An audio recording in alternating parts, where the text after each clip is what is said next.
Good evening and welcome to, what's the date? May 13th, 2019 study session of the Littleton Planning Commission. Tonight we're going to be talking about Envision Littleton.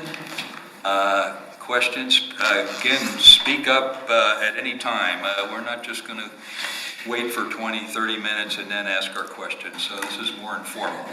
So, okay, is that me with your approval? Okay. And I probably speak for all of us in saying I'm looking forward to the next few months where we get into some of the meat of this comprehensive plan, and we can really start talking about the particulars. So, take her away. Excellent.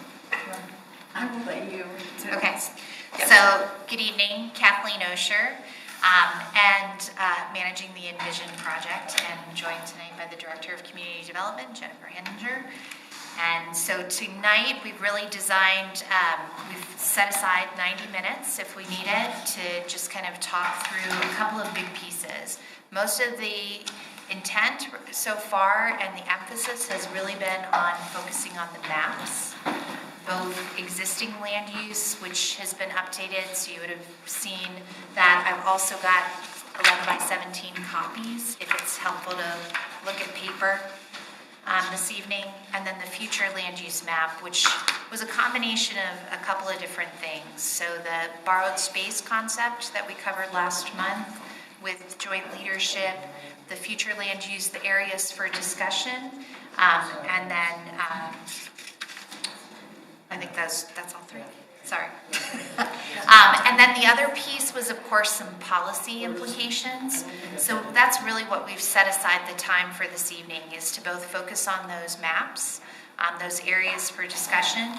I think one of the other key themes that was brought up at last month's joint leadership meeting was also some conversation and start about how you begin to define downtown, that there are a number of different ways that we've defined that, either with tourist maps or otherwise. All of you have done so much work on downtown. It would be great to kind of have that conversation again about where those boundaries, east, west, north, and south, where you kind of feel like that urban character carries forward.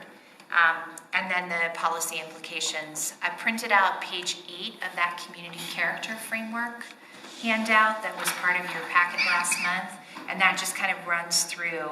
I think it might be easier to have a conversation based on the community character, kind of delve into some of those policy questions along that line. But I'm happy to kind of dig in how you'd like. Like, we could easily start with downtown and talk about some of that urban character, talk about some of those policy implications outlined here, and understand from the work of last year defining the downtown standards, what sort of transcends, what might be applicable from that exercise into that urban character, and then we can kind of dig in beyond that into the other character sides. How's that sound? Good. Continue. Okay. All right. So, defining downtown. Right now, when you look at the future land use map, that blue section is one that kind of has that urban character.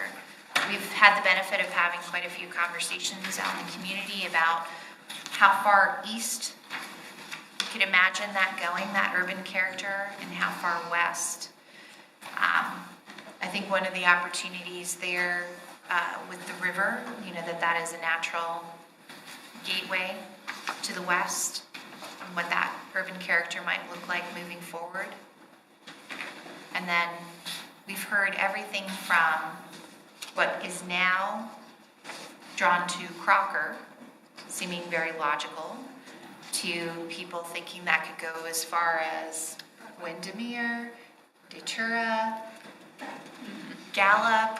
We've heard all the way to Broadway, where you would see that urban character. And so it'd be great to have some conversation about where you kind of see that urban character piece. And again, remember, this would be where it's more buildings and a smaller emphasis on pavement and a slightly smaller emphasis on green space. If you kind of remember those pie charts from last month. Well, let's start with the obvious, that, for years, downtown has been denoted by what we call the football or moated downtown, which means it's surrounded by either the railroad tracks or Santa Fe/river. And it goes from Community College up to the point where Prince Street runs into Santa Fe and a bit spillover to the north there. And that's what it's always been. And the downtown standards that we have now have the 7 or 8 sub areas that pick apart each area and give this, the standards of what should be built and designed. So are you looking at perhaps expanding that down the road, Littleton Boulevard especially, or is that just a topic of conversation? It's both a topic of conversation and also keeping in mind that not necessarily just downtown, but kind of where that urban character would make sense. I think particularly as you pull it east and west, does it become more of a bow and arrow? So I think that it is very much a topic of discussion, and I think there's an interest in kind of seeing that more pedestrian feel, that emphasis on buildings along parts of or all of Littleton Boulevard from some. It'd be great to. So I know there was a building inventory of all sort of the, I guess maybe potentially contributing buildings along Littleton Boulevard. Yes.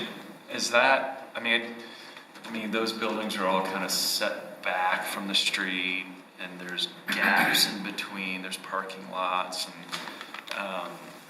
so I don't know that it had the same character as the Main Street downtown. I think the right-of-way is wider along Littleton Boulevard, so it's, I don't know, it seems like it wants to be a little brother to the main downtown, because I think the street edge is so much more prominent in our downtown than it would be on Littleton Boulevard, I think. Would you want that street edge on Littleton Well, I think Boulevard? I think you'd have to convince me that the right of way, are you proposing to change the road? The setback from the buildings to the street, it's pretty big. Right now. And I'm guessing some of those buildings that are contributing are probably going to stay, so they're going to be set back. And if you start bringing new buildings in closer, I don't quite have a sense of how that would feel. So anyway, I think it'd be kind of fun to understand what buildings are contributing. It's almost like doing a figure ground to sort of see where there are potentials of you can fill in the gaps.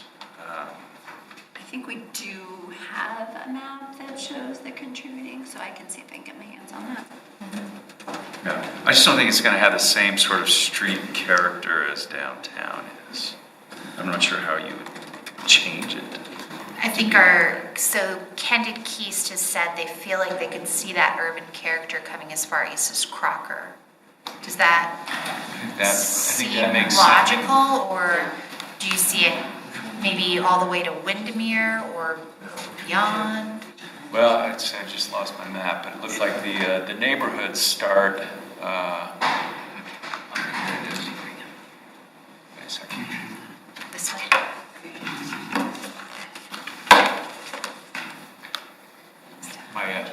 My screen's all blurry, so Yeah, it takes a while to pop out. pop in. But I know that it's like over by kind of where your neighborhood is, where I think it's labeled as a conservation neighborhood now. The big orange blob there it is.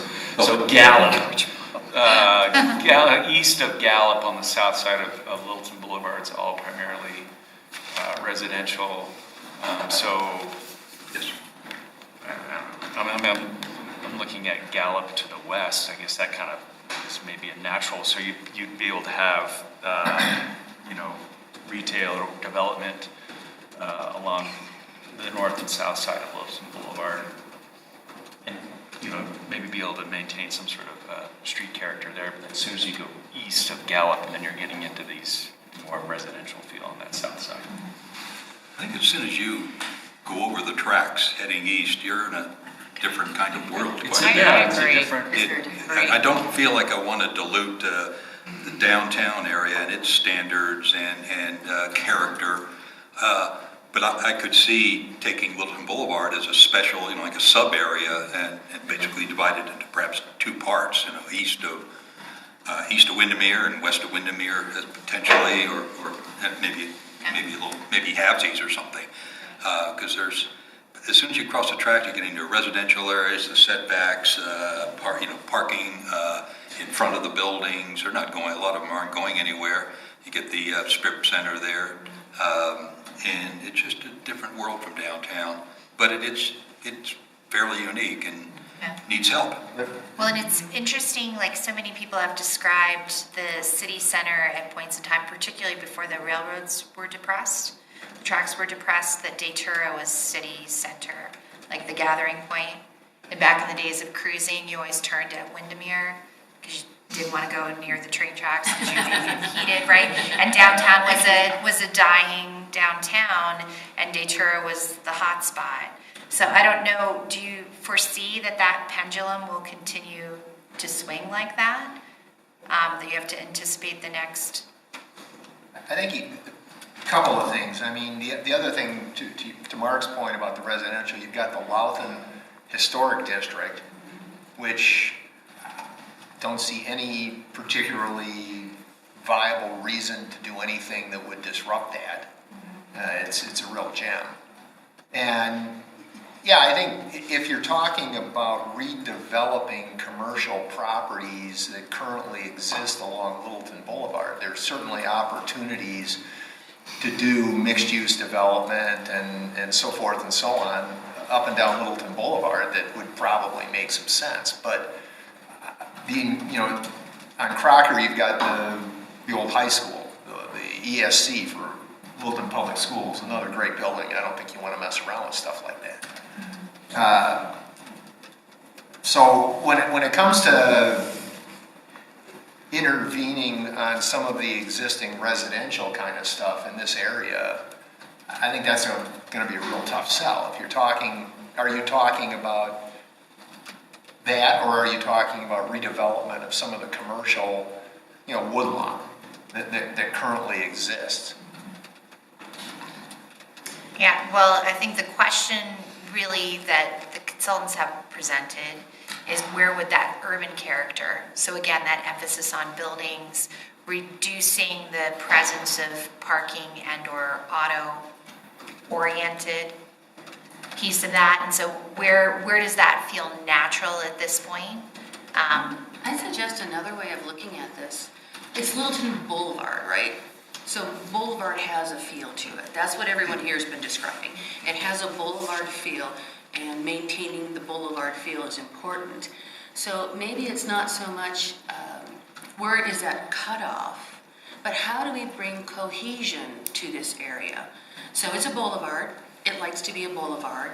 And how do you create that boulevard so it flows and looks cohesive? Now we hear, and this is what others are saying too, is there's a lack of cohesion.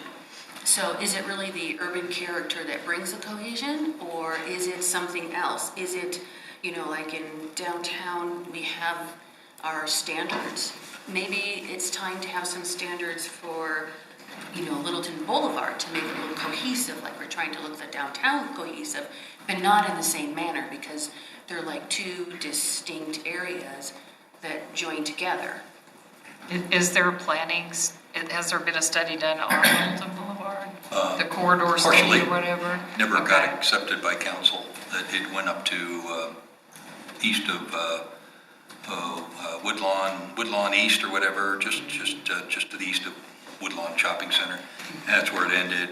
We did that, 12, 14 years ago, something like that. So what if you think of it in terms too of, and I don't disagree with Robin, but walkability, whereas that's more than, once you cross the tracks, it gets a little more difficult to navigate on foot. At some point that could and hopefully will change, but it's very auto-centered right now, especially the farther east you get on Littleton Boulevard.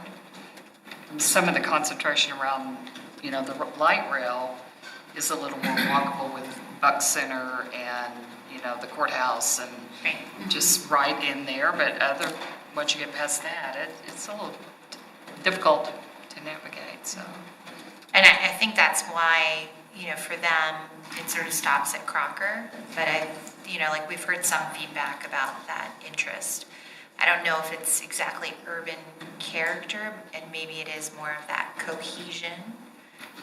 Robin alluded to it. Yeah. Maybe it's kind of a preparation of getting to downtown. If you're going westbound, you go from the residential area and commercial, commercial right next to Broadway, you get into the residential area. There's commercial on the north side. And then as you get closer in, it gets, Old Littleton, maybe it's a little denser. And it's preparation, and then you enter this fantastic downtown. And maybe it should be thought of as its own area, slightly subservient to downtown, but let's call it the queen next to the king. Yeah. That area you're talking about when you're looking at Spotwoods or Crocker is a transitional place. And if you just suddenly urbanize it, you've lost that transition. And I don't think we want a distinctive line saying this is this, this is that. I like the idea of maintaining a transition so that it flows. Again, it's just about being cohesive. You want to drive down the boulevard and experience it and not suddenly go, whoa, what the hell just happened to me, And the other thing is, we've talked about gateways into the city itself, and Littleton Boulevard is one of those primary boulevards that take you right into our city, and there aren't really very many of those. I mean, we've got Santa Fe, we've got, not much Bowles. So Littleton Boulevard. Prince. It's Prince Street. Yeah, Prince, true, no, Prince, that's true, absolutely, it's true. What about that western side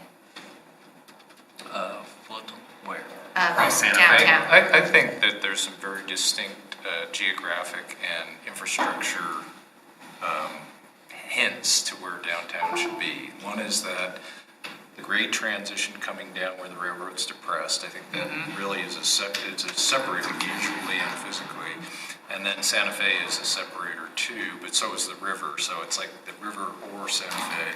I think that really have to look at redevelopment opportunities or infill development opportunities, and it's huge over on the west side. We're using the River Point Center, the land on the north side of Bowles that's been vacant forever. I think that could and should be an extension of downtown. It might help us make that connection across Santa Fe stronger. I like the bow and arrow visual. I think that's a good one, where you sort of you transition out of downtown I across. think that was Jennifer's. You're not going to grab Archer? that. Yeah, I think the football, concept, and historically, the river was basically where Santa Fe was. The river flowed next to the wall of the melting pot. And after the flood in '65, it was re-channelized over to the other side. So by incorporating that western part on the other side of Santa Fe as that potential new urban area, I think that's kind of reclaiming the river back to downtown and bringing back some that was taken away from the damage caused by the flood. And yeah, just looking at that whole side of the river all the way up to where the commercial starts up there on the north side of Prince is, it's still open space, but it's like part of, are adjacent to downtown and could be incorporated into that. No, you're good. I hate to add a confusing layer to this, but the way I look at it, you've got the Main Street area where people walk around, and it's pedestrian friendly. I mean, I can argue that I could walk all the way up to Prince, I'm not really up to Bellevue necessarily, but up to the Arapahoe County buildings and down south a ways. I don't know, it's all the way down to the southern border what we have as downtown now, but getting across those barrier, Santa Fe and the tracks, it's a different location, but we could potentially expand downtown by having a sort of a sub-downtown, like a Lodo or a Rhino type of, it's a district, it's a neighborhood that's not necessarily these huge neighborhoods that are sort of incongruous, like Southwest and Centennial, but you can kind of have a smaller area that we want to maybe, I mean, if you look east of downtown, we've got the courthouse, the Buck Center, and now we've got the Grove going right up to the street. That could be considered a small extension of downtown neighborhood. And on the west side, at the same time, like you're talking about the ends of the arrows, I guess. Having that be, guiding sort of development there, because, I don't know how long Dish Network is going to be there, but you've got a vacant lot to the north, and, extending to the river makes sense to me, except that Santa Fe is in the way. Yeah, Short exactly. of burying Santa Fe at some point, just being able to guide the development that it doesn't look like stuff to the west of it or stuff way to the east, that it has kind of its own character that does kind of transition us into downtown. But at the same time, we need to figure out how to get across Santa Fe without, playing Froggers. I mean, do you do some kind of pedestrian bridge? I mean, you'd have to do something that Well, that serious doesn't- if you wanted to draw them into A it. pedestrian bridge doesn't even sound like it's enough, because a pedestrian bridge is a sidewalk wide. Yeah, it's still not the connection Yeah. thereafter. Right, it's a minimal. Can it ever be? But, I mean, at the same time, what I'm saying is not to make it downtown and make it an extension where people are just walking from, through the melting pot to other similar buildings that they just came from, but that we're guiding the development as, something a little maybe less dense, but it's kind of transitions us into downtown. But again, we do need some sort of connector. I don't know that we'll ever be able to lower Santa Fe so that people can. What are you thinking? What is your thought with respect to Dish? Well, I don't know that they're gonna, them being there just isn't, it's not a highest and best use, to quote an appraisal term. Sure. I think that mall that was built, that wasn't really highest and best use either, obviously, because it failed pretty quickly. Yeah. And I think eventually it'd be great to have that whole north and south be developed into something new that, might be similar to that little area that's off of Prince with the little restaurants in it. Maybe not something exactly the same, but something where people 3 times might as be- large, probably, Yeah. 4 times as large. Yeah, but someplace where people might want to go that might actually be a place where they can start and then go downtown. Like its own little destination. Yeah. Or even a starting point where we can make a new arts district or something. I don't know. Yeah, I mean, Filter down to the look at center. Aspen Grove, and, there's kind of that urbanization right there in the shopping area. At But the same time, there's though- a lot of missed opportunities Right, there that's because what I it was doesn't gonna say. face the river. Right. There's It doesn't face the light rail. where you turn off of Santa Fe and go through Aspen Grove. Basically, that road doesn't go all the way to the river. It's fenced off because of the residential condos or apartments that are in there. Right. And that was a huge missed opportunity. It was like, that should have gone right through and people could have walked right down instead of having to go all the way around. So, that's getting a little further down the road, but there's things that can be looked at in that area. Just huge opportunities to take advantage of that river. Yeah, but I wouldn't want to make, that's a good point, though. I wouldn't want to make that same mistake, because Aspen Grove just missed a ton of opportunities. Tons. I mean, for them to be afraid of the light rail and the people going in to be able to shop there after work, even before work, and grab a coffee, I mean, it just doesn't make any sense. Yeah, it's not melding very well. Yeah. And they're trying to rectify that too. But it started out, they were afraid light rail people were going to be parking in that lot, and they kind of walled it off. It's dumb. They were not alone. Well, there's a Very shopping common center. story here. There's a shopping center up at Broadway and Alameda, and granted, it has a larger parking lot Yeah. than Aspen Grove, but people are allowed to park there and walk to the light rail. And it's not a really, I mean, it's bigger than Aspen Grove, and it's not really pedestrian friendly either, but at least you've got the opportunity for people to, visit some of those shops potentially, whereas Aspen Grove is just like, stay away, we don't want you. If we could go back up north here, there's an interesting Yeah. conversation about Aspen It's the Grove. same idea, Yeah, is, I okay. think about, the vacant area Uh-huh. and even Dish Network, where it'd be nice to have that be pedestrian friendly. Well, and not making some kind of walled off area, and then something develops to the south, and then you have a problem, you gotta redevelop the redevelopment. It should all be connected together, rather than. Thought out as you a see larger that? piece rather than the individual pieces.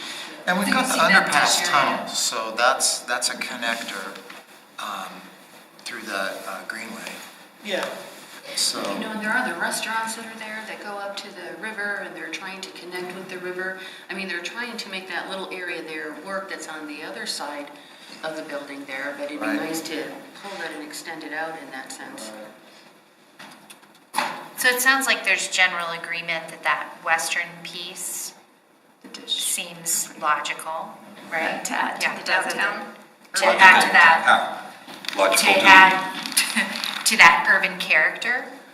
I didn't hear that at all. Okay. I hear that it's its own unique piece. That area and way to the south, all the way to Hudson Gardens is a unique piece, complementary to downtown, but it's not quite the urban piece that downtown is. I think you're kind of forcing it a little bit, in my opinion, as I think That you're wasn't forcing my Wilton intention at Boulevard. all. It's just that urban character is not downtown. It's just that greater emphasis on buildings. And I would urge us to have that conversation with Candid Keys to kind of get a little bit better sense of that nuance, right? Because is it more of a building, green, smaller pavement slice of those pie charts? Like how should we be thinking about that? Not adding up. Yeah, I think it's a transition, because I don't think it's as sort of as dense, if you will. Okay. Like buildings, I don't know whether the buildings are up against Santa Fe or up against Bowles, but I think it's a transition to the river, so it should, in my opinion, have more green than building. yeah, so I think just to put a Kennedy Key spin on this, or kind of bring it around, is I think you're right in that we've got downtown, and I'm looking at this little brown, gray, green graph that we've been referring to.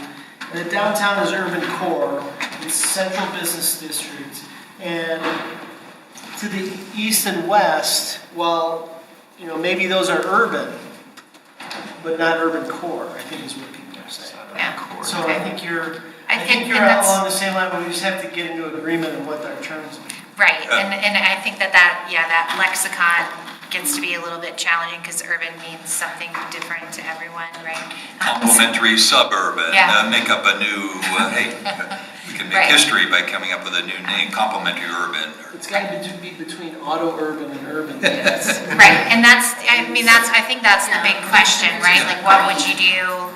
How would you either really give greater emphasis to the auto-urban, right? Like where you can see that and how it combines. It's probably I'm sorry to interrupt you, but it's probably a good opportunity, like we've been talking in the past, of having parking there. As parking gets more difficult downtown, you can have underground parking or parking structure and kind of build that behind some of the urban structures that might be built there in the future, if it was a well-designed development. I mean, you can also think of urban having street trees and stuff. Oh, yeah, And absolutely. having the green there to, tie it in, but show that it's transitioning out of that hardcore. Yeah, call it historic urban and for our football and auto urban or whatever, complementary urban for Littleton Boulevard and the other side of the river to the west. Okay. I- I think there were a couple of policy-related sort of primers in that list, if we want to kind of close down this urban conversation and then kind of, oh, yeah. One question about the downtown area that we haven't talked about is Church Avenue and whether the south side of Church should be considered part of the more urban area. It seems to be left off of the downtown area plan. It's not necessarily, I think it's grayed out on some of these maps as well. And it just seems that it's somewhat underutilized with surface parking along the entire length of Church, and in some cases you're less than a football field from the light rail station there.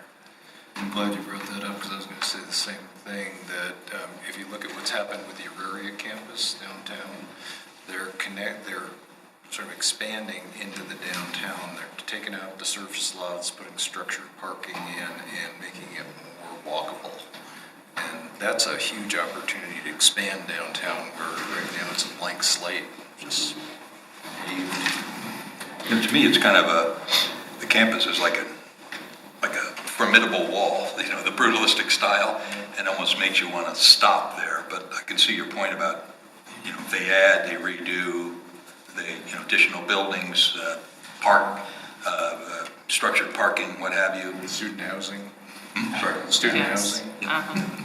Yeah, it's a good point. Maybe go ahead and bring that in. Take it all the way down to the point where, all the way to Santa Fe, the end of their property. The gas station there. Complete the football, yeah.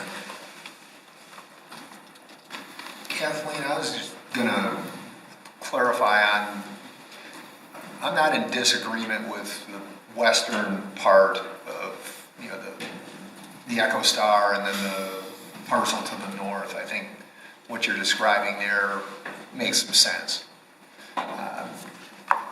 Going any further east, the Littleton Heights neighborhood, which includes those streets up to Crocker, has sort of, I think, an established character that's pretty unique. And turning that into auto urban and taking down some of those buildings, now there might be demand for it, but I think that's something worth protecting. And I would not be particularly excited about extending auto urban up into that area beyond the Grove and the Buck Center. So when I'm you're all in talking- favor of, if somebody wants to do something, with turning Woodlawn hypothetically into a mixed-use kind of development, I think there's a logical project that could be developed there and could really be beneficial. But from sort of Woodlawn or from that Arapahoe County building that's a little bit west of Woodlawn over to sort of the Taco House and some of those things, sure, great, whatever people, that's commercial area and it needs to be redeveloped for highest and best use as was being pointed out. If investors are willing to put capital into it. But the Littleton Heights neighborhood to me is not that. So the Littleton Heights neighborhood, would you define like between Powers and Littleton Boulevard? Or- Yeah. I have it up. It's a specific, I think that's that area east of the railroad tracks Okay. to Windermere, that area roughly is what's referred to, I think, as Littleton Heights. Okay. And there's probably a more precise definition. I don't know if that's, but I've always sort of viewed that as Littleton Heights, and maybe even the ones to the south. You can't see the sort of, it doesn't, I don't think it goes all the way down to Cayley, but certainly on either side of Littleton Boulevard.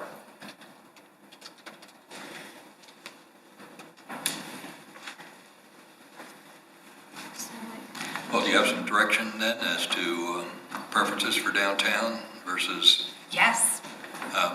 areas where they should have their own special designation? Right. Okay. And then from if we want to close out that urban conversation, there were a couple of policy elements that were called out on that page 8, the one that I printed for you too. One had to do with surface parking. And then the other was thinking of setbacks more as a minimum. And again, there may be pieces to build on from the downtown standards, but again, we'd be looking at that broader urban character. Talk a little bit about how you see that being implemented. Is this would be design standards, or is this part of the zoning code at this juncture? Where you say, instead of a minimum setback, we now are thinking in terms of maximum. Right, so we're really trying to keep it, again, at that character level Yeah. for the comp plan. And Sure. then we'll drill down on, yes, what would be some of the tools to achieve the character that we're wanting. So I think what Kathleen's getting out in terms of that pedestrian-like feel, do we want to have a minimum feel to that?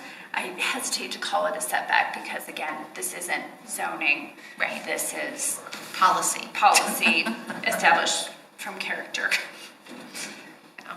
Okay. What are you talking about for the maximum setback or the, you know, I worry in the sense that if you say you have 10 feet, then you get this jagged versus having a cohesive line like you'd want the downtown. So what kind of footage are we thinking of that you have as a maximum allowable? Is it 10 feet, 5 feet, 3 feet?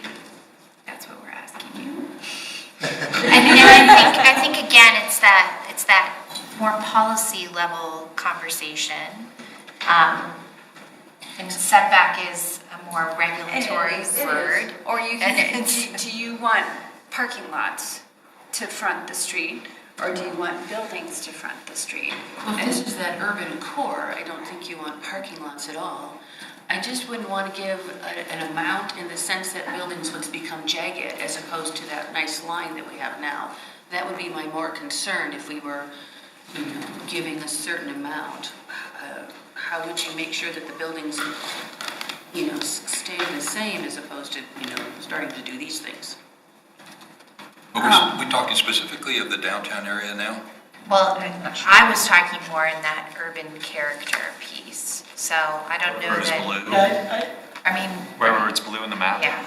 I think if we're talking east and west of downtown, or especially west of downtown where we've got kind of room to grow, I guess, or room to get better, I think, you know, not getting down to the weeds of setbacks, but having buildings towards the front, parking towards the back, behind, to make that transition that's more walkable towards downtown from, say, from Platte Canyon across the river.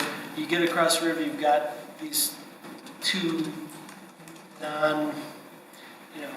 things that can be improved, especially the vacant land.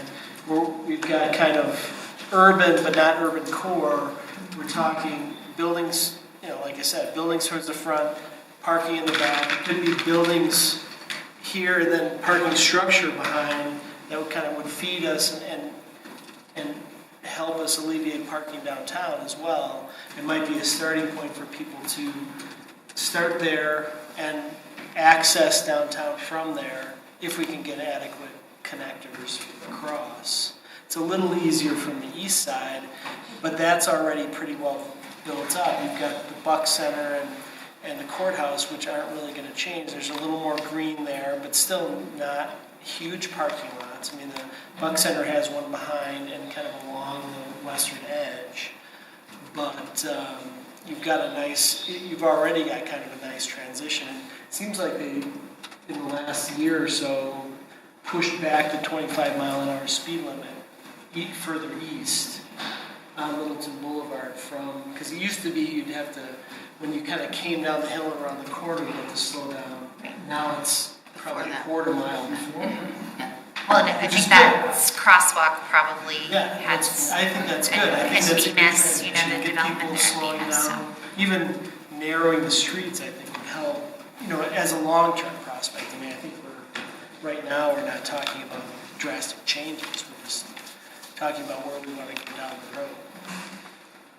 I think in defining urban character, there's, in sort of broad sense, it's bringing buildings to as close as possible to the edge of the street, to the right of way, not necessarily dictating as much other than providing some broad policy guidelines in terms of architectural character, height, walkability, and I think the market drives things like parking. Like if a developer is going to build something that requires parking, that the only way he's going to attract residents or tenants is to provide some parking, well, they're going to have to build it into that. But a prohibition in parking in front of buildings is necessary. But to expand upon that though too, I think we're going to need parking downtown. We've talked about having the possibility of having parking on the western end of Santa Fe so that we can alleviate some of that downtown pressure because it's just going to get worse. That's a good point. I did need to follow up on that because that's where the policies are going to have to help, whether the city builds a structure and charges the businesses to pay for it, or whether there's a business improvement district that supports that. I mean, it's going to have to be a partnership, I think. Or maybe To some not, extent. because if you driverless cars and everything's ride-hailing, I mean, there's been a lot of studies that suggest parking structures could be obsolete. But then there's the other side, is you That's a end up to a lot long- more people to have cars. So I don't think it's decided whether it's going to be obsolete or it's going to add to. So we have to be careful not to assume one side or the other. The other thing here is, when you start to get a little farther away from the main downtown, you're getting into where you have a lot of cottages. They're not up to the street. So if we've seen a lot of houses scraped and things are now filling up. Is that where we want the rest of that area downtown is? Are we going to lose that quaintness and charm that we have and then just suddenly build up and completely urbanize it? Is that what we want to do? Is that what the community wants to do? Or do we want to incorporate that quaintness and charm? I mean, just thinking about when you go into a place like, Dirt Coffee, it took the house and it made it into a business, but it still kept the farther setback, and it looks like you're still in, it doesn't look residential, but it's that cross between residential and business. Are we going to take all those houses that are farther back, scrape them, and move everything up forward? Because that's a very deep change to what that area looks like right now, and it is starting to do that. We have two areas here. In the downtown football, we have Main Street, and when you do a building, it will be on the edge facing Littleton Boulevard, or Main Street, period. There's a couple of holes left on the western end. Eventually, there will be buildings there all the way to the street edge. But then you go into the other areas, then you have some setbacks there. So it could be as little as 10 feet. I think right now the policy is what the average, we've seen it time and again in Planning Commission, the average of the entire block on the same side that your project is, you have to stay within that average. But that average then creeps to the front. Yes. So is that what we wanted to do? I'm not saying yes or no, but that's what it's doing. Well, if it's the average, of buildings that are already there, the precedent has already been set, and you're just aligning to the average of that Right. block. Well, unless you tear one down, wait a year. Yeah, and I'm sorry? then they push that If you forward. tear one down, wait a year, then your averages change. Yes, Your average changes and it's creeping forward. it is creeping forward, yes. That's a question. Do we want it to continue to creep forward, or do we want to maintain how it looks now? That's something that, when you're looking at the urban character, and we're looking at how that downtown area outside the main street where, we're talking where we're getting into the residentials and the houses and this mixed use. There's businesses there, there's houses there. You got the place like the Terracotta. It's a house, but it fits right in with the residential neighborhood. Do we want to maintain that look, or do we want to maintain a look that's bringing it close up to the street, like where we have the scrapes and the townhouses going up? Because they're very different. Although from an activity standpoint, Terracotta does bring the activity right up to the street because they use the front for a patio. So functionally, it's operating almost like the use is right there at the edge of the sidewalk, even though the structure may not be. But the structure isn't, and if you scrape and put a townhouse, they build it right up to there. So there's a difference between how the Terracotta is working versus a townhouse that So builds from it a up. pedestrian experience, it would be fundamentally the same in terms of your experiencing the private property right there next to you when you have the diner sitting there on the other side of the wrought iron fence versus if you have the front porch of a townhome there. And others may see it differently. Robin, you made a very interesting observation of the cottages, and if you look on the aerial that I have up, what is unique about the area between the railroad and Crocker is detached sidewalks and front green space, which in some historic towns, that's what kind of creates that Main Street Boulevard feel. That you have the larger trees, you have the detached walk, which that promotes pedestrian activity. And I think what you're getting at with the Terracotta is by having that detached walk, they don't have a detached walk, but that space that allows there to be an interaction or a play between private and public, is that more the character that we're wanting down Littleton Boulevard, or is there, again, going back to David, like a section of it, and then it changes to a more urban? But I think the placement of buildings as well as the street, how that street is being interacted with. Is it a detached sidewalk? Is there open space, if you will, what we would call an obstructed open space, code-wise? But those are the type of things that can be translated into policy. Like you should have a detached sidewalk along Littleton Boulevard. So as development occurs, there has to be X amount of space for that detached walk. And then what would come next? Let's talk about Littleton Boulevard for a second. Littleton Boulevard, the commercial properties are quite shallow. To make any kind of redevelopment work, the buildings will have to be, whatever buildings they happen to be, will have to be closer. Right. And you can see They're not going to be downtown transitions. close. They need to be set back. The second item is the parking for these structures. Do you put it in the front? Do you put it on the side? I'm thinking to the side, not, every building has set back 35, 40 feet, and you have a double row of parking in front, quite convenient, but that's not the boulevard feel that you're talking about. So, but then, you have to keep in mind, Littleton Boulevard is many pieces, and like I say, basically in three different parts.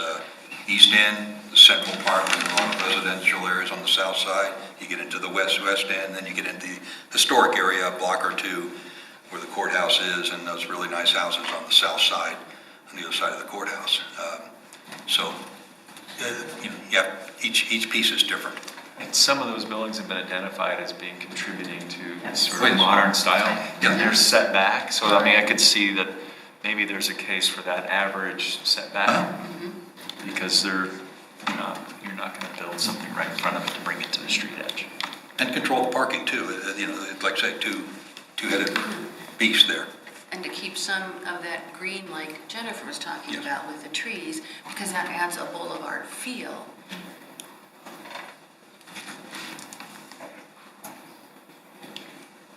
And in terms of parking, even having a policy, is it encouraging shared parking agreements, encouraging centralized parking, encouraging the creation of a business improvement district that could manage or a parking structure, or even parking districts?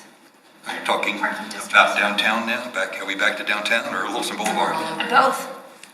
Both. Because I think your one size isn't going to fit all here. I think there's places where the shared parking is great, but you don't want to, you start seeing some of these parking structures that are just there in the middle of nowhere now, like up in Westminster where they've created that huge parking structure. There's nothing there around there. Building them around it, how do you make that look beautiful as opposed to stark? So there's places for structure, there's places for shared. Littleton Boulevard is not a particularly walkable, pedestrian-friendly environment. I've actually done it. And, you can do it, but you have to be motivated, which I don't think is exactly. And why is it not walkable in your opinion? Yes, Is it which because the cars are too fast? specifically? No, I think it's Well, important to no, hear. just in terms of that there's so much space with. Right away is so wide, right? Well, I meant even on the sides. I mean, you got the parking lots. Things are all chopped up. Yeah. If you're going from property to property, there's, a lot of times there's barriers between properties. They may not be real tall, but you're having to go around things to get to where you want to be. It just isn't ped friendly the way the football is, Main Street. And if we want that to be pedestrian friendly, from Windermere or a little to the west out as far east as you want to take it, there's a lot of wood to chop there. I mean, I think the concept is good, but it's the proof in the pudding is going to be that's going to take a long time to get that area to be a pedestrian-friendly zone where people feel comfortable walking. I think, you mentioned Windermere is kind of the key cutoff point where it moves from more detached sidewalks to attached, and that's also getting at the edge of your typical, walk shed from the light rail station. You're thinking about a quarter mile to a half mile once you hit Windermere, and that's where the sidewalks suddenly become attached. And I absolutely agree that it is a little choppy, and declaring it more urban and encouraging the parking to move behind buildings would definitely help with that pedestrian environment. Yeah, Because that's my 5K run down Littleton Boulevard, so I'm constantly looking for people wanting to turn into the ballet academy or, Right. trying not to get, Run over. Yep. Yeah, so not only, you hit on a good point there, so not only is it encouraging buildings to be forward, but removing curb cuts and having cars go around to the back instead of through the front. So even if there's to me, the lack of pedestrian friendliness is twofold. You've got a sidewalk that goes straight across, but you're constantly watching for cars turning in front of you who maybe don't see you. And then you've got to walk through a parking lot, which is more cars, to get to some of those buildings that you want to get to. So, and then you've got cars that are driving really fast right next to you. And that's a little disconcerting as well. I walked back from light rail to my house all the way, so I was light rail all the way to Alatty Street, and it was along Littleton Boulevard. It wasn't a pleasant experience. The noise, street signage, there are interesting buildings, 50 years that have been recognized. There's also some incredibly ugly buildings. You got the curb cuts everywhere. You got there's a lot of concrete. It's hot. It's I bailed at Littleton Cafe just to get out of the den and had some lunch and then finished my walk. It was that unpleasant. That's why it's pretty rare to see anybody walk down the street. So, and as you say, it's not something, an overnight thing. It's going to take a policy that, as things are redeveloped, changed, you gradually can improve it. And it won't look improved for a while. Yes, right, that's correct, yeah. Right. Even if we put that policy in place. So maybe we could have a distinction for that Littleton Boulevard east of the railroad to have a pedestrian-friendly urban core as a future land use scenario, to kind of lock that in as what the future designs for that area would What was the, Well, Windermere. Yeah. whether you take it from the railroad yeah, I know, track. it's like, what was that on the east side there? Windermere. As far as Windermere East is, Windermere East Okay. to the railroad Right, track. perfect. And then just have that somehow be another type of demarcation in the key at the map, that it's a pedestrian friendly I think actually going a little further east to like Datura, where you can get to the library and the museum easily would be. That's a good idea. Yeah, it takes you It's to a little Cal. further east, That's very good. Yeah. but it's just south there. We've got, we've got a lot of residential there, but to be pedestrian friendly along Littleton Boulevard, so you can kind Yeah, that'd be wonderful to hear some people on Main Street say, hey, let's go walk over to the library. of, yeah. You can hear that now. you won't hear that now. No. Get in the old car and drive. Is it to Datura or Gallup? I think Gallup is probably. Yeah, because you start in transition. I know. I need to draw. Yeah, so it's all residential here, and then it peters, right, it's Yes, petering out right. to, it's, Yeah. you have this sort of retail zone that are facing each other, There you go. and then it kind of stops right there. Those architects. Sorry. Oh, I was thinking, that's why I brought it up, so. He's the only one tall I enough. like that you didn't think of such, right? No fingerprints on the screen, though, That's nicely done. Nicely done. We have done, I like the little, we have done corridor studies in the past. We really do need to do Santa Fe corridor study, redo a whole new Yeah. deal. I've always talked about Littleton Boulevard and Broadway need corridor studies specifically for that corridor, Yeah. or those corridors. And I think, just as sort of that next iteration of conversation, so Ken and Keith will be back next week, and that's really where a lot of the conversation has migrated, because there's so much land use transportation overlap, and the corridors really are sort of the stickiest of those, right? So when you look at Broadway and think about its transportation needs versus its land use, I mean, that's why it is in those areas of discussion, right? So I think a lot of the conversation later this month will be Littleton Boulevard, Broadway, Mineral, and Santa Fe. So it'll be kind of that rectangle piece. And these corridor studies are not just done and sit in a bin. They are attached to the comprehensive plan. They are an appendices of the comprehensive plan.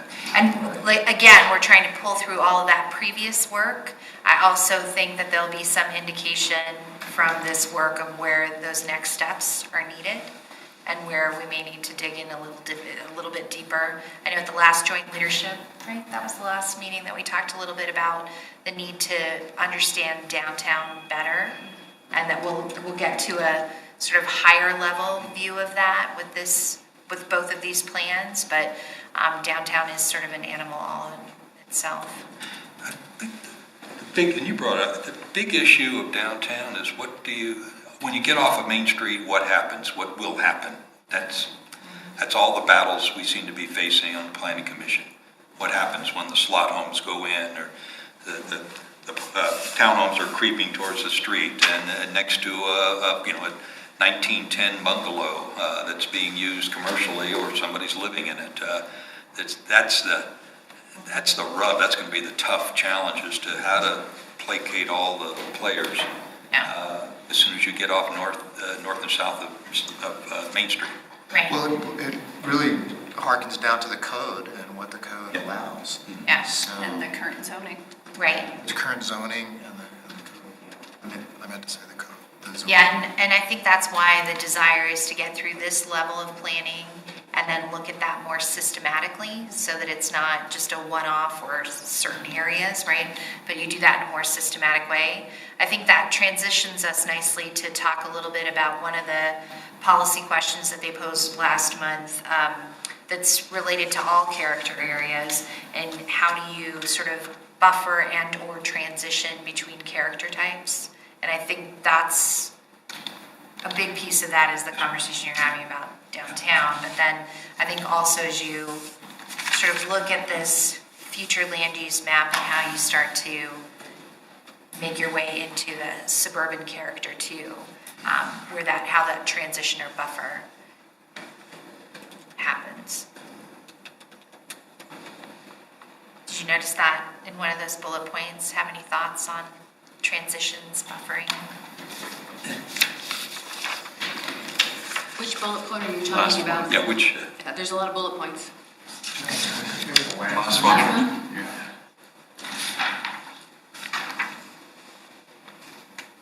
So other than, yes, that's good, what more do you want? What We did does- talk maybe- about one transition area already between downtown and, whatever, Littleton corridor. Yeah, how do those transitions occur? I mean, one sort of urban design choice we could make is to say those should occur along the rear lot lines, so that if you've got a single-family neighborhood, and then you could step up to something a little more density along the rear property line. Or are we saying that you've got to have that 30-foot screening and then you transition? In certain character districts, it's probably okay if it's, in the backyard and that's where the transition takes place. In other character areas, it may be better if it's a collector or arterial street and that's an edge and the transition happens across the street. of course, the transition can also be stepping the building down, tearing it, like the Grove should have been, editorial comment, but wasn't. There's a lot of factors in what I call the rub zones. You go from commercial to a residential, that abrupt change, how do you handle it? Different ways of handling bulk of the building to pure separation. And it's like Jason was saying, one size will never fit all, of course, because you have different uses, and in certain uses, the buffering doesn't have to be as dramatic, perhaps. They're not transitioning from something totally different versus if you're going from a residential suddenly to a commercial or something, where you're going to have a more distinct buffering to protect the residential. Again, so yes, you need the buffering and you need the transitioning, but until you talk specific areas, it's hard to say how is that supposed to look. I mean, maybe that's the policy. Right, that's why I ask it, right? Like, we haven't had that conversation, like, would we have a policy about transition or buffer, right? An important issue is being raised, and whenever somebody's doing project in one of these areas, that needs to be one of the major issues they need to address. I think the one size may not fit all, particularly with these transition areas. Because if you look at the north side of Littleton Boulevard, east of Windermere, a lot of that transition is really just along the alley. There's an alley that runs parallel to Littleton Boulevard, and you'll go commercial alley, residential side yard. In that context, it works. Well, different transition area would be, like B2 zoning, and right next door you have R5, the heavy-duty residential. That buffer would be a lot less than if it were, R1 to B2. Requires something totally different. Maybe you could handle it that way. You got a matrix of if this butts to that, then this has to happen. Yeah. Step buildings, inundation of the facade, pure setback, whatever. And I think that detail comes in our next step of work, but, it's making sure that we've got all the heads nodding, like, yes, transition and buffering is good, right? We're balls. Okay, right? Because we really haven't had that policy level conversation in so long. It's been more of a regulatory one. Yeah. And also, zooming out a little bit, I think the buffering or transitions can happen between nodes. So I'm looking at sort of the downtown character area, and then the area between Windermere and Gallup, including those intersections. That's very distinct from downtown, so it's a node. If you draw a line around that, it can really support a mix of neighborhood supporting uses.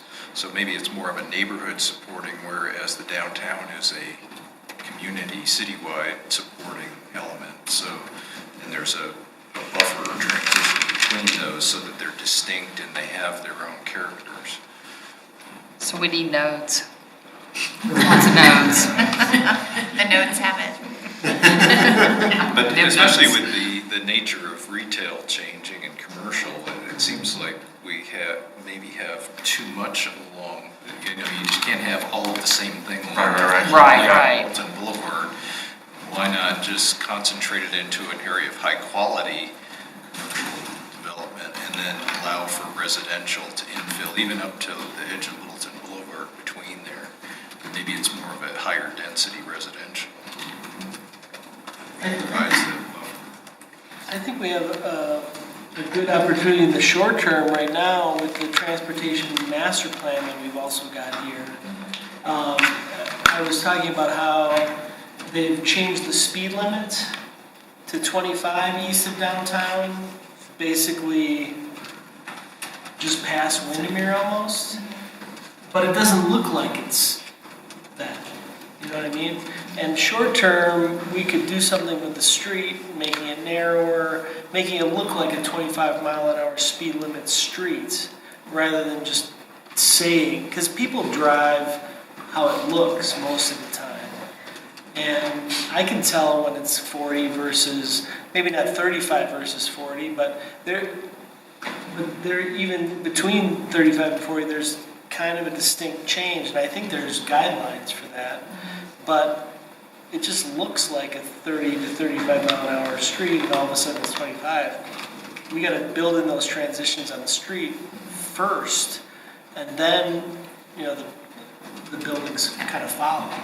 Well, and a lot of that, the design is a big part of the transportation conversation nationally. I mean, there are even other parts of the world where they've taken out speed limit signs.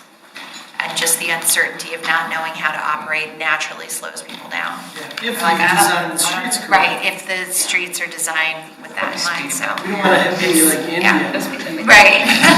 Yeah, well, there's a whole other thing that happens, right, another person, but. But that book Traffic, I can't remember the guy who wrote it, but he talks a lot about narrowing of streets to slow people down naturally. We looked at that at Bellevue, that's whatever, a mass of concrete, go fast. You put a center planter area and take out a lane or whatever, and let the growth come in, and tree growth, and it will naturally slow things down. It won't be an Indy 500 strip there. It's like the boulevard again.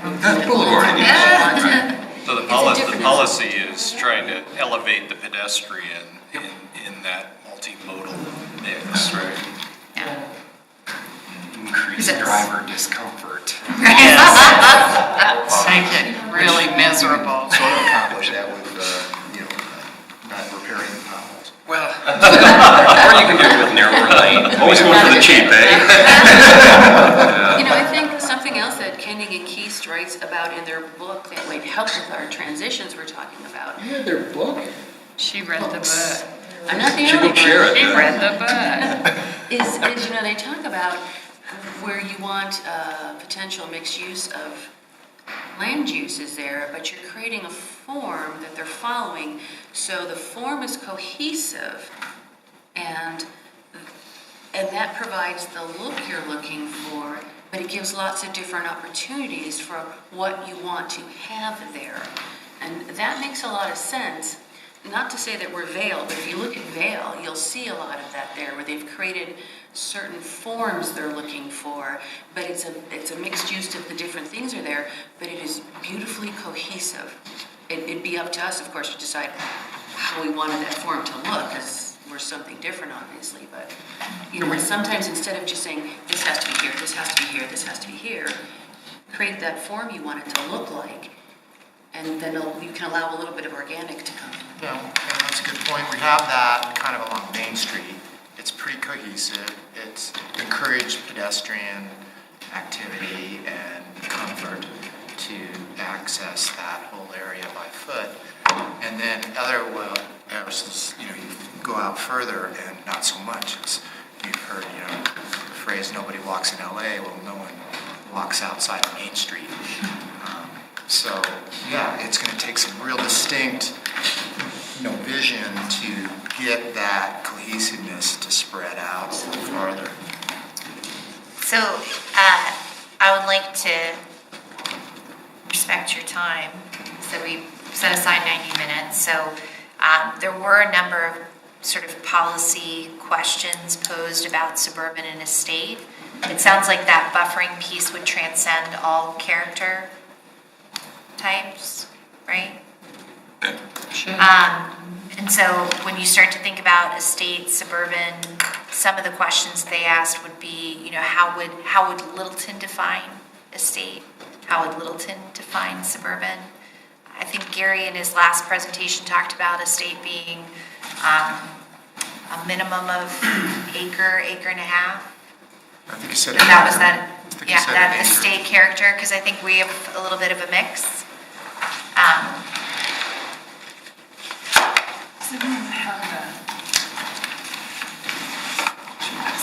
Most of our estates down there around Rangeview. North and south of Hard Rangeview. copies, if anyone wants the hard copy. I mean, we have definitions now in the zoning code, RE, R1, R3, up to R5. Okay. The commercial, they're already there with their setback, we talked about before the meeting. They're already there with their setbacks and maximum heights and, you know, front, rear, side setbacks, maximum lot coverage, all that good stuff. It's already kind of defined, Okay. not too badly, at least that portion of our ancient zoning code. So I don't know if we need to reinvent the wheel there. I mean, RE is RE, at whatever, close to, what, 2/3 of an acre, something like that. And then the suburban, because of existing land use, when you saw the existing land use, there was a lot more auto-urban. You know, they literally said a lot more auto-urban by our definitions than we expected. And that Littleton masks it well with such tree coverage and green lawns and so much borrowed space. But I think there were a few questions relative to that distinction between auto-urban, again, the emphasis on being, you know, paved space mostly, versus the emphasis on green in that suburban. Like if you think about how the pie divides up, true suburban is like a third, a third, a third.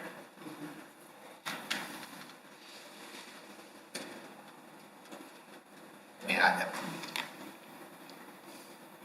Does it have to, I guess from a policy standpoint,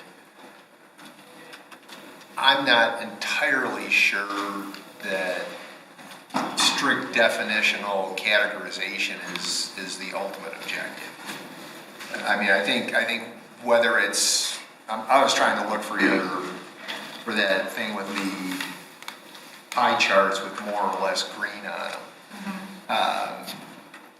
You know, the neighborhoods, whether it's estate or suburban, it seems to me the auto-urban had more to do with driveways and garages in front and access off the street and so forth and so on. And I mean,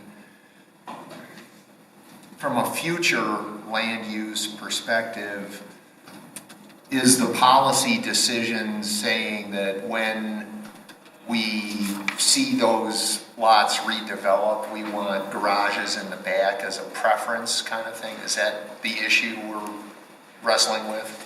Could be, you tell me. Well, Right, well, or But they're turned sideways, so they look like they're part of the house. sure. It's a way just to change it slightly. And I think the picture that was the starkest, if you remember from the PowerPoint, was a house, garage in front, and almost 3/4 of the front yard was driveway. Right. Especially as the lots get super small, I mean, it's much harder to start distinguishing because the green goes away. And But you could, it's not urban either because you don't have Right. you have the driveway, so.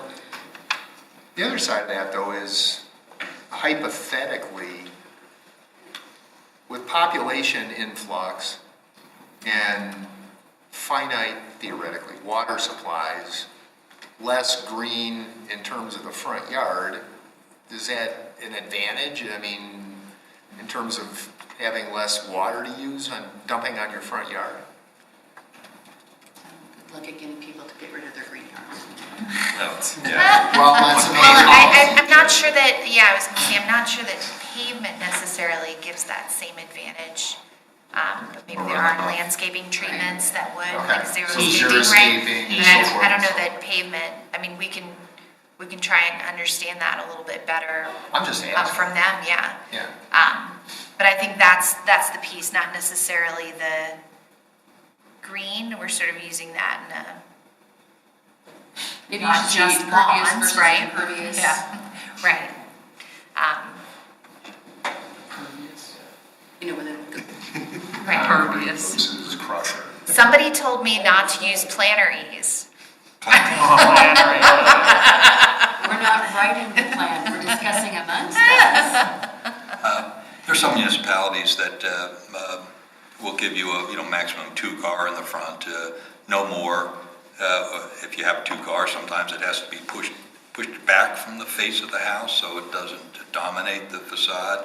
If you want 3-car, and you're not stepping on anybody's rights. If they want 3 cars, then you got to go off to the side or something like that, or you end up with 2-car, or you do a tandem deeper one. But so there are ways of controlling that dominance of garages and big wide driveways and still allowing people to do what they want. Yeah, and you can set a maximum driveway width for the curb cut, which helps with the pedestrians. Those are reasonable requirements that, like I say, a lot of municipalities are doing now. And you know, we have all the studies that show quality of life is associated with how much green there is. You lose the green and it lowers the quality of life. And it makes it, the more green they're finding, at least a reasonable amount, it creates more happiness for people. So we don't want to, lose that aspect for the quality of life. Oxygen. Oxygen. I like it. But, another point, Littleton's, you can tell by one of the maps, Littleton's built out. There's a little bit of tan left, but not a heck of a lot. So, I guess this only applies when we have a scrape off or maybe there are no residential areas left. They're all built. Right.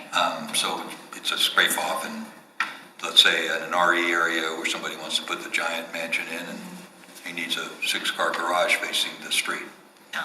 And I think the transition from existing land use to future land use, we've heard a lot of support for seeing that more as suburban from members of the community and less as auto-urban. So it's just a matter of how, through policy and then subsequent decisions, maintain that suburban, like how far would you go, right? Like, so would it be down to the design? Would you go the path of other municipalities as you've outlined? To be discussed, I guess. Yeah. To be discussed.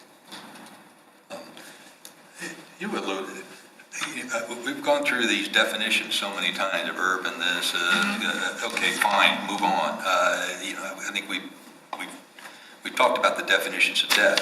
It just seems like, okay, what are some of the concrete things that are going to come of this? I think they're well defined now. I don't think we have to fine tune what's auto-urban versus semi-auto-urban or semi-auto-urban. It's getting a little tedious now, I think.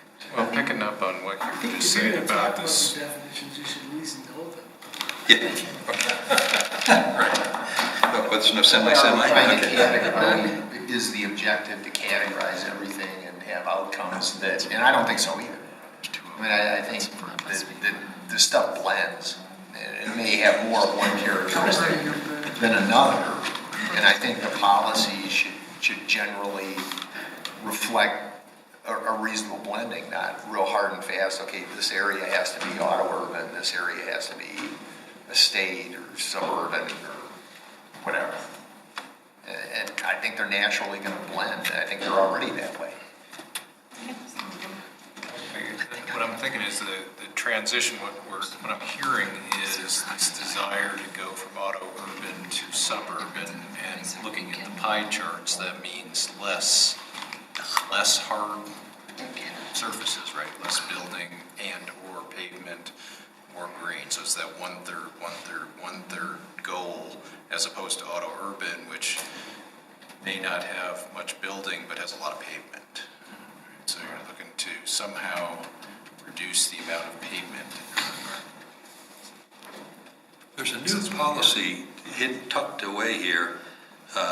Maximum lot coverage by both buildings and paved surfaces in estate and suburban residential character areas to ensure adequate land surface devoted.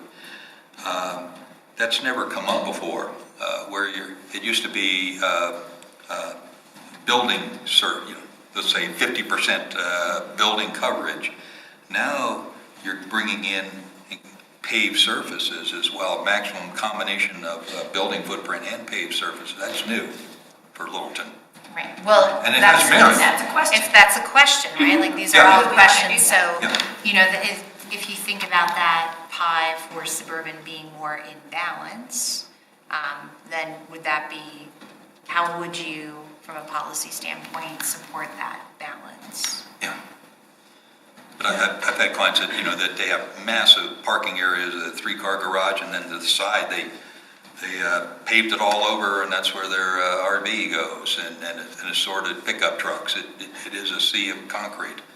And I think something like that begs to have a combo of maximum footprint of building as well as Maximum impervious surface. And there's creative ways to get around that too. If you're a developer, what if you do a green roof? You Have you heard it all from the community? Have you brought this out to the community to see their thoughts on this at all? Well, so the support that we've heard is that transition to suburban, that feels more like the character that people are experiencing for a combination of reasons, right? The tremendous borrowed space, but then also the trees and green lawns. So it doesn't feel like that, like auto urban was a little grating to some, right? Like the idea that it was all about the driveway didn't feel like people's experience. So I think from what we've mapped so far, we've heard that seems positive, that feels like a fit. Suburban carries its own definition. If you're going to state the strict Kendon Keith sort of lexicon definition, right? That is something different, but suburban seems to be an idea that resonates a lot. I think the other piece has been, we've heard from people that that feels like the stable center part of the city, and that seems very much in sort of lockstep and in sync with how people see the future. When you look out over 10, 20 years, that sort of sense of heart of stable, of suburban Littleton seems to resonate with people. If that's what the community desires, and I think that's what we provide. If that's what you're hearing back, if that's what you're getting from the overall community, then that's what we should do. If that's that important to them, that they're all coming, that you're getting the general consensus that this is what we want, why would we do something different for the community if that's what they are saying they want? We need to make sure we have all those areas defined. Like if you look at the future land use map, there's still a lot of gray. So working on that. And areas that are already. How is that? Yeah. Where's that suburban going? Where's that? I mean, something we didn't get to, but we'll cover the next one. Is kind of that neighborhood conservation area. That's the last. I'm going to bullet point, but the last thing on here. And will we make sure that we have room for the changes that occur in the future? I mean, we talk about, I'm reading this, do we not want expansion into side yards, yet we have the housing affordability issue is huge, the, aging population, all that, with the accessory dwelling units and all that. And I mean, I wouldn't want to shut the door on things as they develop that make more sense, and people do want. And you know, if and when we move away from automation, or automobiles, I should say, you know, are we going to have a whole place centered around the auto, which we already do? But, I mean, to me, there has to be room for, as things progress, that we have to be able to progress, the city needs to progress. Maybe that's more than 20 years down the road, I don't know, but. Well, are we strictly talking about, I mean, we're talking about auto urban, I guess, but are we strictly talking about land use, or are we also talking about this transportation plan as well? Well, that land use will have implications on the transportation plan. I mean, there's no denying the fact that the city has more funding for maintenance than capital improvements. So, you know, would that suburban designation mean something different of how the city would invest transportation dollars? Would the emphasis be on maintenance and not on capital improvements? And that would be a policy level discussion that you and your colleagues on city council and then now the Transportation Mobility Board would continue to have, right? So I think that land use, they're so intertwined, right? So they do set one and there's a set of implications on the other. Yeah. Well, I mean, I just think that what we're going to see going forward is, you know, in the next 20 to 30 years, we're not going to all of a sudden have autonomous cars. What we have going on right now is you've got the bike industry. Traditional bikes are kind of stagnant. What's really growing the bike industry right now is e-bikes, and they're just going to get better, and more people are going to buy them. And the thing is, they go about 20 miles an hour. And then you've got the scooters and the bike shares. More bike shares are going to be e-bikes going forward. So what we're going to end up with down the road here in 20 years, more than likely, is a gradation of speeds on roads. You know, people might be driving cars. They might be driving some smaller cars, some bigger cars. There might be some autonomous cars. There's going to be scooters and bikes, and everybody's going to try to crowd on the same roadway. So I think we just need to also plan for that. No. 3 miles per hour to Yeah. right? Well, I mean, that's the average bicycle exactly, speed. like pedestrian Yeah. up to. Right. Yeah. How are you going to use them in the winter? I bike A lot of people. 365 days a year. Do you know? They're going to have little Yeah, I don't lids bike on every them. day, but I bike throughout the entire year. They're going to have little tops on them for fringe hanging on. I mean, if it's We have to if look it's at our summer- community. We have Did you say a 44% of our Surrey? community drives versus 82 that drives. We also have to take into account to how our community utilizes. But Hang that's on a there. culture. That's a culture. Let's talk about that. The That reason we percentage have is way off. 24 people, that's what they gave whatever us. percent, So- that's commuting. Yeah, that's commuting. And it's Let's- only a culture. That's a cultural thing. You got Copenhagen, Denmark, which is people just like us. Most people bike. But we're not Because- Copenhagen, we're Littleton. Right. We also want to make sure It's a that cultural all issue. It's not phases a- of life, not just the commuter, are accounted for. I walked here tonight because there were wide sidewalks and nice paths I can use. And it's a nice night out to do it. I've Which we actually have- walked to we're King better- Supers we have in a 12 inches of benefit. snow because the roads were closed. We couldn't get there. The benefit of That was a nice weather in necessity. Colorado. That's a different issue. Not everyone has the capability to. We have an aging population. There's a lot of different people. They can't bike. Yeah, they can. That's where e-bikes come in. That's the whole point. You ain't gonna see my parents biking on an e-bike. Well, a lot of older people are getting e-bikes because of that, because they can't, because they're not able to, or they don't want to just ride a bike. The e-bikes basically ride, it's like it's like a small motorcycle type thing. You're not gonna go 40 miles an hour, then you can't get an e-bike that does that. Point out that technically Mark and I aren't old.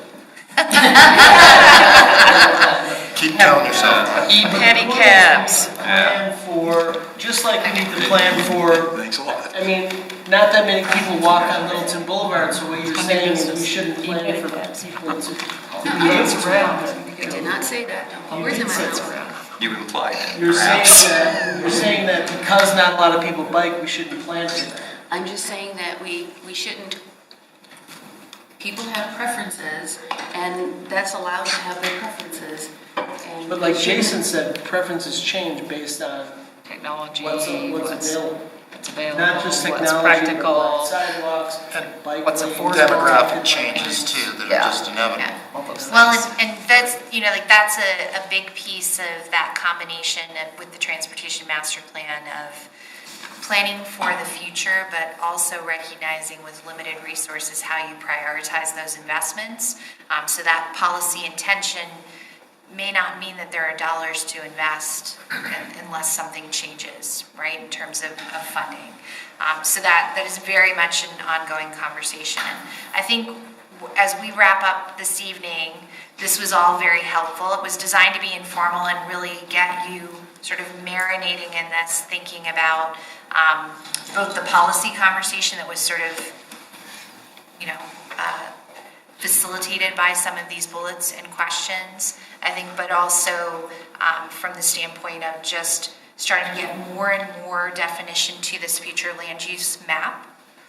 Again, our intention would be that we would have the whole city mapped and presenting to you June 25th. Did Kennedy and Keystone have a reason for not delineating the auto urban versus the suburban on the future plan? Well, so I think what their indications have been is that they can see that natural migration with future land use map, that auto urban becomes suburban. And so, and I think that's through those subtle differences of what attention there is to the automobile. I think the other piece that they've really asked as a question are these orange sections of neighborhood conservation. That's not a character designation, it's more a big question mark from them. So they could define it based on their lexicon of choices, but is there something that they're missing? Is there something that maybe means these areas are require some special attention, require some special definition? And so they've left those as an opportunity for you as a body and city council to kind of really talk through those. Is there something more to than just defining, if you said that's pretty auto urban, but wait, there's a little bit more to that. There's a little bit more nuance. So I think that's one of the subjects that I would like to propose we take up with them. Next week, they will be here. And I think that there would be an opportunity. I've been working with both your chairman and co-chair, or chair pro tem, sorry, so that to understand if we could get together maybe next Thursday evening when they're here on the 23rd in the evening then. So we were thinking maybe 5:30 to 7. Is that? For the whole group. For the whole group? Yes. For the whole group. And then we'll have the benefit of being able to sit down with Gary. We'll be here on Thursday evening. So we'll have kind of roll up your sleeves work session with him. So you're saying the 23rd? The 23rd of May, yeah. Would you say 5:30 to 7? 7. 5:30 to 7 is the time that we've blocked off, and we have talked to the city clerk, so as long as we note it, basically publish that planning commission is getting together, we don't necessarily need to televise it. So the public is welcome to attend. That also means we can do it here, or if we want to meet somewhere else to do it, we can do that as well. It just needs to be noticed. I think there was a thought of maybe elsewhere, maybe more smaller, more intimate, and let your hair down. Your house? Patio. Adult beverages will be served. That'll bring them in. So location to be determined, but Okay, have any thoughts on that? It's for Peter Johnson House. Yeah. Yeah, trash. So you just have to allow the public in. of course, yeah, Okay. open meeting. Yeah. Just sort of putting in the parking lot, if you will, which is sort of auto urban, I guess. Definitely.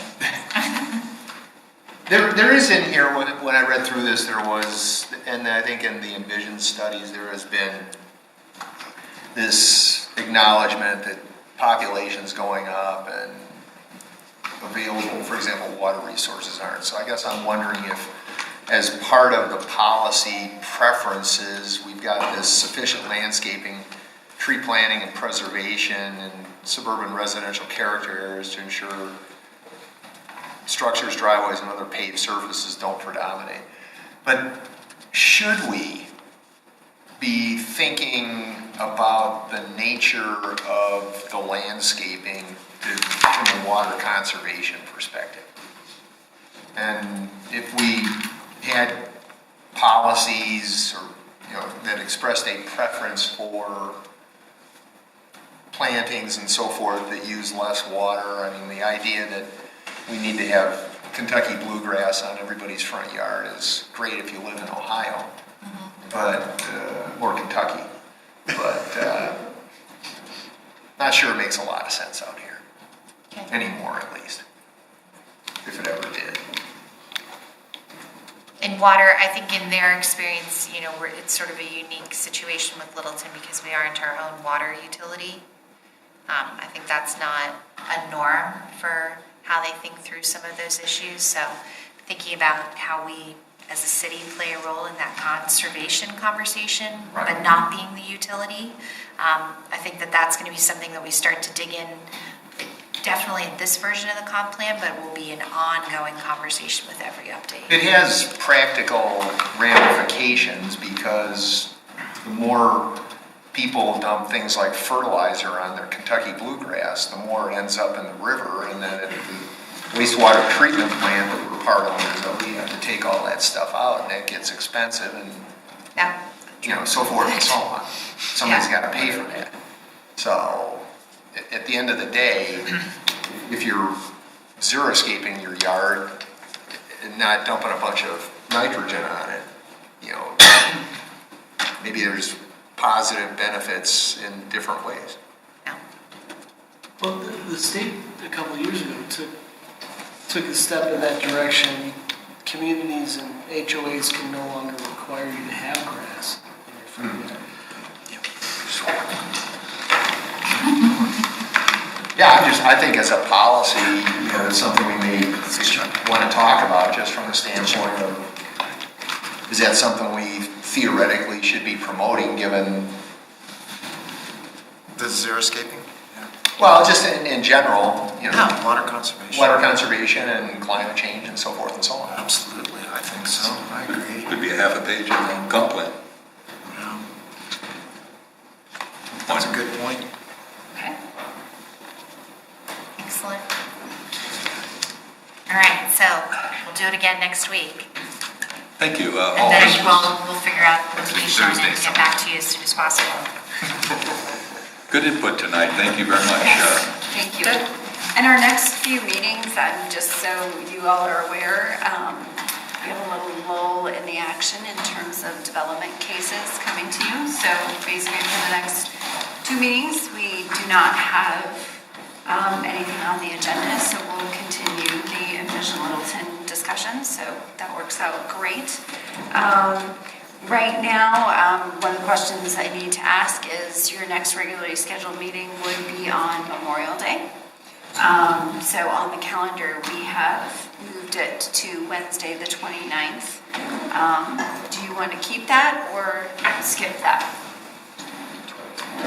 We'll talk about it, but no sin in skipping. I can't be there on the 29th, so Yeah. whatever else decides. I'll be on my way to Iowa that day. Get a double meeting, right, this week and next Get week. demerits for not showing up. Sorry. Lucky Meeting. Lucky you. So just, if you guys next week could let us know if you want to do the 29th or not, that'd be great. I think it depends more on what our agenda would be. I mean, if we really do need to meet or not. There is nothing on the agenda besides Envision Littleton. Executive decision. Probably have a nice time. It Okay. probably is. Why don't we just say that? No, we don't want Okay, we're skipping the Say 29th. All right. I mean, we're going to have a ton of work I can here do in it. August and September and October, so rest up. Mark, can you adjourn us? Sorry. Can you adjourn us? Oh, where's my pepper shaker? The meeting is adjourned.